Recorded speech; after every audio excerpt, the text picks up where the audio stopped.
Hey, we're back talking baseball, talking the World Series, and we touched on something, the characters, and and the World Series and the characters and everything. 2 nights ago, Golden State was blowing out whoever, and with about a minute and a half left, one of these guys, I mean, all the Durants and the Currys, and they're all on the bench and everything, cheering on the guys who never get to play and everything. And one of the backup dudes gets a wide open ball. He beats everyone down the court because the team didn't get back on defense, and they get it to him.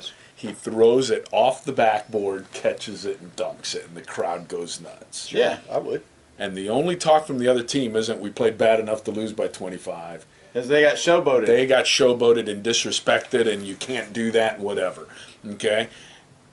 Would you rather that guy get the ball and just dribble around underneath the net and whatever? I'll tell you what, the fans loved it. Absolutely. And they're in the entertainment business. Yeah. Is that the problem with baseball with the characters is right now, hey, you got to do your job, don't showboat, don't do any. Are they being told not to be characters? I don't know. I think with the whole PC front that we live in today, I think that's probably frowned upon to a degree. And they don't market guys. I mean, I cannot think of a guy right now in the game, other than Puig perhaps, in the last 5 years where you go, oh, yeah, I know that guy. If you're a casual baseball fan. I mean, Kershaw or Pujols maybe, Trout. Off that team? Off what, the Dodgers team? Or total? Total. I mean, Trout, Harper maybe, but they don't. Yeah, Harper. There's nobody. There's nobody. No, the biggest one, and it's kind of interesting. The two biggest ones retired in the last, A-Rod. Mm-hmm. I mean, and I think but he was more of a he was more of a known commodity because he was in New York, not really a character. Okay, Poppy. That's different. Big Poppy that's a good one. Big Poppy was a good one, but he knew how to do it right. Right. He knew how to be a character and without being a caricature of a player. That's perfect. There you go. He knew how to play the game. He knew when it was moments to have fun. And he knew it was a game. And he knew it was a game, and he knew when it was time to be serious and when it was time not to showboat. Because I think that's what the guy for the Toronto, the bat flipper, Batista. I think that the problem with him is it's always about him. It's never about the game. It's never about the teammates. It's never about celebrating that. It's always about his accomplishments. And maybe because he's played on some fairly bad teams. And it's sad. And it's sad to celebrate with the team. And it's Jose Fernandez. Oh yeah. I think he would have been a great one for the game. Yes. Besides being a great pitcher, he had that. He did. But the question was, now that everything's come out, what other things would have taken him down the wrong road and come out at that point?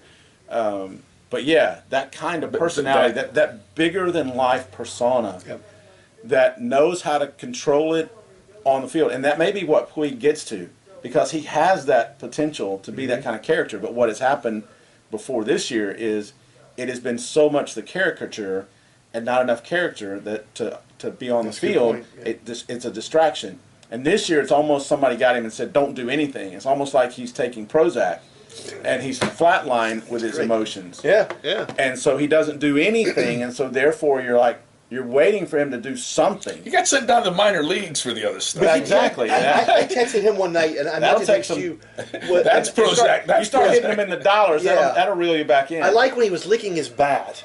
I was like, I'm like, what is that all about? But that's the kind of thing that the game kind of needs. It's like you need. We've all known people. Mark the Bird Fidrich. Mark Fidrich. Yes, Mark Fidrich. That's where I was getting ready to go. Mark Fidrich is that we need that kind of thing. It makes the game better. But baseball seems to do anything they can to shoot themselves in the foot. I was listening to that CD you gave me. Mm-hmm. Okay, and the Dodgers. I guess if you go most loved character and whatever. And one of the things I was listening to, Fernando's no hitter. Fernando Valenzuela. He turns his back and looks up at the heavens. He's looking up. You're like, what in the world is this guy doing? Raboski with his Al Raboski. His antics behind the mound. But who's the closest to that right now? I can't think of anybody. That's what I said. Maybe Harper. Maybe Bryce Harper. Yeah, I mean, he's not afraid to do some different things with his hair and wear crazy stuff and. Look at Puig last night with the blue mohawk that he had. But you're right. But there's not a character. I mean, you don't have a guy who's going on acid throwing a no-hitter. I mean, Doc Ellis is like Reggie's the one that comes to mind. Reggie Jackson just was, to me, when he was at a peak with the Yankees, bigger than the game. I mean, he was Reggie, and everybody knew him. And when he hit the 3 home runs against the Dodgers, I mean, come on, it was awesome. But he was the best self-promoter I could think of. Can someone come out, you know, Verlander tonight, Justin Turner does it a couple other more games. He has hit, first guy ever to hit a home run that put his team in the lead in 3 different series in the same postseason. And He did it in every series. You know, he hit the walk-off. He hit one in the first, you know, and then he did last night as well. 3 home runs, 3 different series, put your team ahead. That's pretty impressive. I mean, you know, leadoff guy. I mean, leadoff guys. He's not the leadoff. Oh, he wasn't? No, that Chris. Oh, Taylor was the leadoff Taylor guy. was the leadoff guy. He hit second. But do you think that because the era in which we live, that kind of self-promotion is now frowned upon? The basketball. Well, look at I mean, we sit there and it's- talk about the big beard and everything, Right. and it's interesting because Chris Taylor and everything like that. And in the thing, when they're sitting there, you know, you broke the game open and everything, he goes, you know, CT's the guy. He goes, CT. He hits that home run to lead the game off, and then with 2 outs, he worked the only walk-off Keuchel the entire night to extend the inning for me to hit the home run. Yeah. And it's kind of neat how you deflect it off of yourself and everything like that. But that's what happens is the guys that are the hero, you know. Well, you don't have the media. I think sometimes there's not as much media coverage for baseball. There's not the beat writer who's always around anymore for the. They didn't. I paper. was There's not disappointed. The daily paper that has to have a quote. So with Reggie, you know, there's some beat writer that's sitting over there saying, "Hey Reggie, I really need something today, man. I need something. Like, what you want to talk about?" And it feeds him something, and he gets a point from it. That's good. Yep. Where now you don't have that. You don't have the dailies anymore, so you don't have to fill as much space. And I was shocked, you know, That's good. unlike Super Bowl. I mean, the World Series Game 1 pregame show didn't start at 10 o'clock in the morning yesterday. It would go 12 hours. Well, it's not going to either. I hate to tell you, Fox is not going to cover that much. You all right over Oh there, my Bob? gosh, yeah, that was hilarious. Yeah, exactly. And the post game, you catch the post game? They came out, they walked out, and it's No, I told you, I turned it off. some guy with A-Rod, Poppy, yeah. Keith Hernandez, and Big Hurt, and Frank Thomas. Yeah, Frank Thomas. They walked out. They said one little quick thing for about 30 seconds, and, hey, we'll be back with more postgame on FS1. because we're signing off. We're signing off for our 2-hour post-game show. After And then the other part that, you know, nobody said and everything like that, 2.5 hour ball, less than 2.5 hour ball. It was game. quick. So they should have had some extra time to fill. They did. It was it was funny because when they cut to wherever they did Fox, it still said baseball game on because they had Think about what you just said, though. I'm they sorry. gave away part of their slot. We talk about characters. Think of what you just said. A-Rod, Big Poppy, Big Herd. You don't have nickname guys anymore. And all of those guys are retired.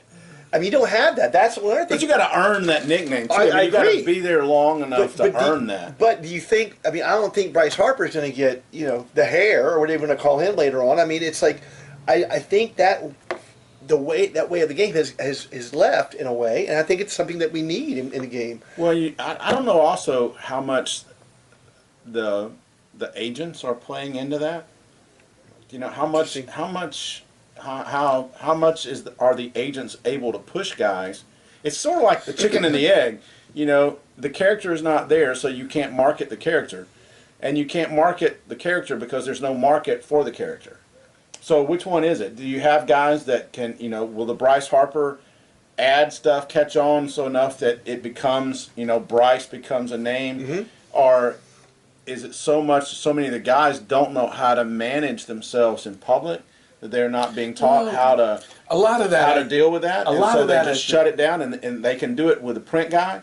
But when it comes to being a face and being a persona, they don't have it because they've never had to in the minors, and growing up, no one's ever coached them how to really manage time in front of a camera and answer questions with some enthusiasm and some emotion and just some honesty. Sometimes you'd like to have just honesty. Last night was the most honesty post-game interviews. It was really good stuff. You know, if And you we interview talked- Keuchel and Keuchel says, you know, hey, I just left the pitch up and that dude crushed it. I mean, you know, that's what happens when you make a mistake. You get crushed. All right? And he says, you know, next time I need to shove it a little better on the outside than leave it in. You know, if you get that kind of honesty from a guy who probably, you know, we pitched pretty well, but, you know, I just made a few mistakes. No, I made one mistake, and the guy absolutely bombed it. Okay, and I felt like I had a pretty good game going until then, and that's what happens in the postseason. You make one mistake, and next thing you know, you look up and you're down 3, and you're facing Kershaw over there, who's just like, he's like an assassin. If you don't get him early, you're probably not going to get him. Those kinds of interviews don't happen anymore. The Reggie Jackson saying, "Man, if you throw the ball to me, I'm gonna hit it out of the ballpark." Right.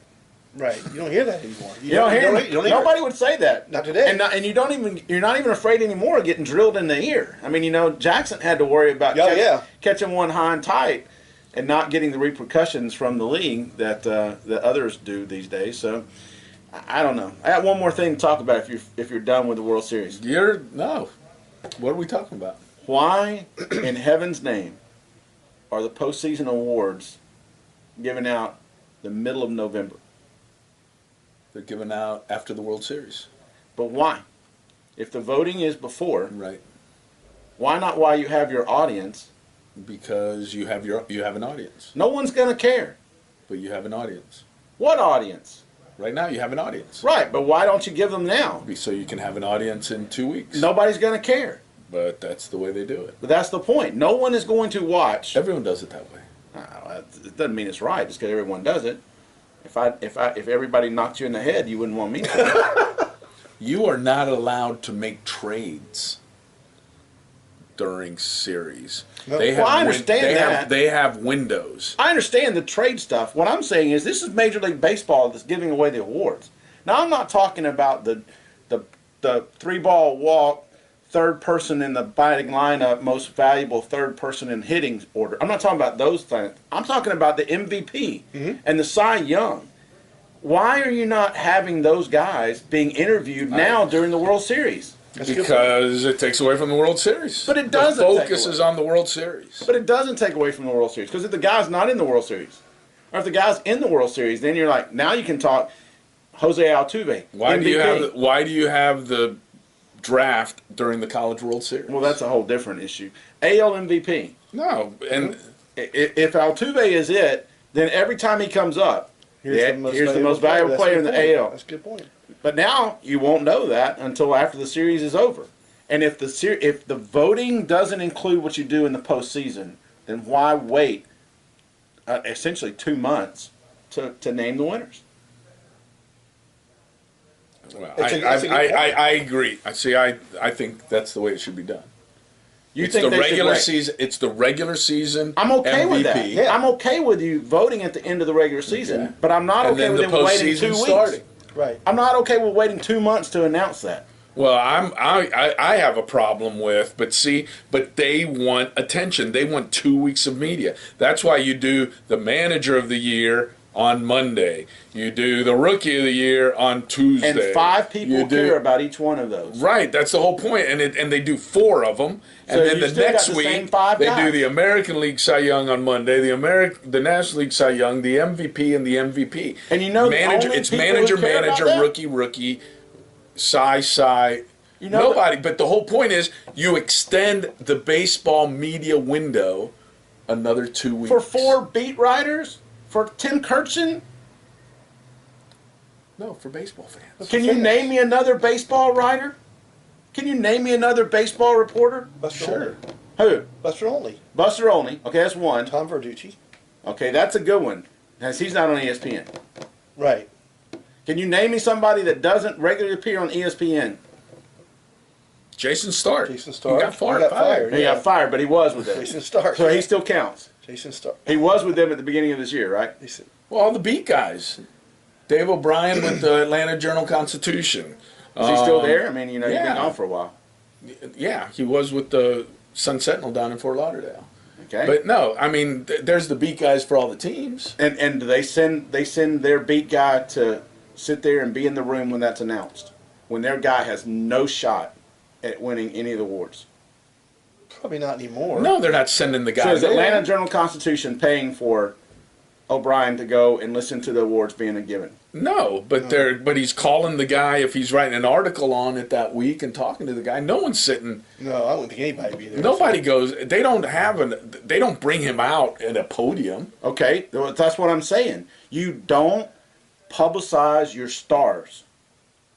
if you announced it during the World Series, you The have ones you- a TV audience in pregame. You know who you where get? you have Altuve come out and he says earlier in the day before batting practice, he gets the award. The reporters there get to ask him. The World Series audience gets to hear him being talked about, and that you're not going to have any way, shape, form, or fashion half of the people watching that you have watching during the I'll give World you Series. I'll give you, and I don't know. We gotta go. We're out of time, man. Yesterday was game 1 of the World Series. Yes. Before game 2, before game 3, before game 4. And I don't know what order, which one tonight, but the Hank Aaron Award, which is the best. Award. The Clemente Award, and there's one other one that are given away during the World Series. They do them in the afternoon, little press conference. They bring in the people. They have the Clemente family come and present the award and everything. You know how much publicity they get? It's in the middle of the World Series. 0. Hey, that's really nice. Zero. And then you don't know. MVP has his own day. He's not sharing it with the guys that are there covering. Oh, come on. If I'm there covering the World Series, and they're having some press conference for Manager of the Year in the American League, I'm not going to that press conference. I'm covering the World Series. Well, my writers don't want to hear about that right now. More than likely, You're the only one. No, more than likely, the guy who's going to be the manager of the year is at the World Series. Okay, real quick. I told Amy before it started, Dodgers in 6. What are you saying? I think it's go 7 games. I'll pick the Dodgers to win in 7. I don't think anybody's going to win on the road, which means somebody will. You picked the Astros at the beginning of the year. You sticking with Okay. them? I think the Astros will win it. Yep. So how many games? Will they win in L.A.? They have to. But will they win it in L.A.? If they don't win tonight, then they're going to have to win either game 6 or 7 in L.A. Way to go, Captain Obvious. The Astros in 7. Astros in. Oh, you think they win Game 7? Hey, it'd be just as easy. It's a coin No, toss. they won't win game 7, but they'll win 4 games. They'll win in 7 games. We won't even get to say that. We won't even get to decide that by next week because it will be over by next Yep. Wednesday. No. Oh, so we got plenty of time. We'll talk about that next week. We'll be back. Bye. What's today?